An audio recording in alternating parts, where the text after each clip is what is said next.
I'm Ethan. And what's your name? Parveneh. That's right. And you're talking to me. This is our first Rocket Monster Story Club video, Skype session. And you're going to write the next chapter of Bill Weevil. And so we're going to do that right now. Awesome! Actually, the first thing we should do, we should say what's already happened in the story. So there's a character named Bill Weevil. You know what his job is? Do you remember what his job is? He makes homework assignments. It's a really boring job. Yeah. Yeah. It's a really boring job. Do you remember what he really wants to do someday? Australia. Australia. And but then what happens one day? So an egg showed up at his house, right? And it hatched, and a thing came out of the egg. Yeah, and it was actually a monster that eats people. Yeah, and it ate like a bunch of people. Because kids told me to draw this monster eating people, and I was like, this is a horrible thing to happen in a kid's story, but I guess I'm just going to do it because that's what they're telling me to do. But then he figured out that if it eats flies, it won't eat people. So he took it to the junkyard, to the dump, and now it lives there eating flies.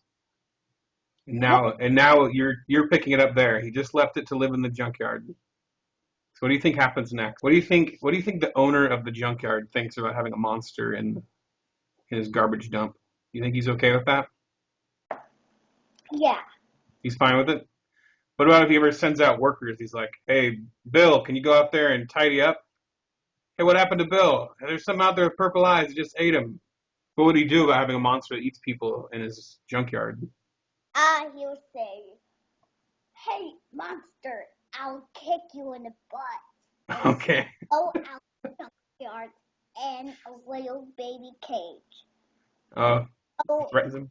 And we had to throw you in the water so the crocodiles can eat you. He has crocodiles in his junkyard? Yeah. So is he just saying he's going to do this, or does he really do that? He puts the monster in a cage with crocodile, like next to some crocodiles. He is. It's real. He's really serious. He's serious. And then, so what does Bill think? Does he hear about this?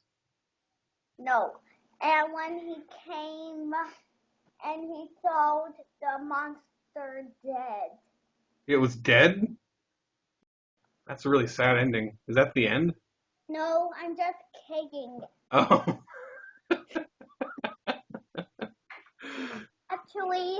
So does he show up and he thinks the monster's dead, and the junkyard guy comes out? He's like, "Just kidding, your monster's not dead." Yeah. He's just like him in the junkyard eating all his pet flies. Oh, he's like, "Hey, I like him eating all these flies. We love it. We love this guy, this purple-eyed monster." So then, is that the end, or what happens after that? Well, Bill took it, and it was his pet from now on. Okay, so he took him home, but how did he feed him flies from his house? How did he keep him from eating all his neighbors?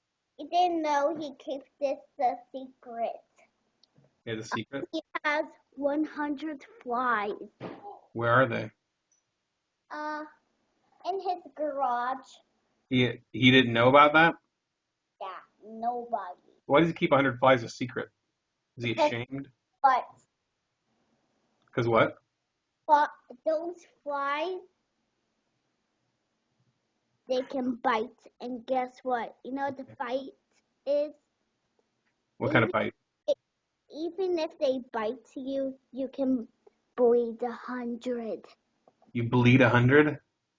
100 what? Like drops or gallons or cans? Of blood.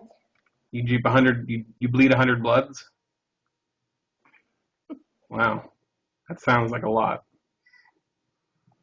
So now I'm just trying to understand. He has a pet and he cares about this pet and he puts it in the garage with 100 flies that can bleed you 100 bloods when they bite you. Is that a nice way to treat your pet? No, I'm just kidding. Just kidding again. Those flies are nice, and they're nice flies. Flies want somebody to eat them. They love being eaten. Yeah. That's their favorite thing to do, is get eaten. Yeah. Okay. They were like raised. Are they big and like juicy flies so that they fill him up? Because he's a big creature. Yeah. Okay. And guess what? You know what happens when the monster ate 100 flies? What happens? He got fat and he pooped a baby. Don't be a sicko.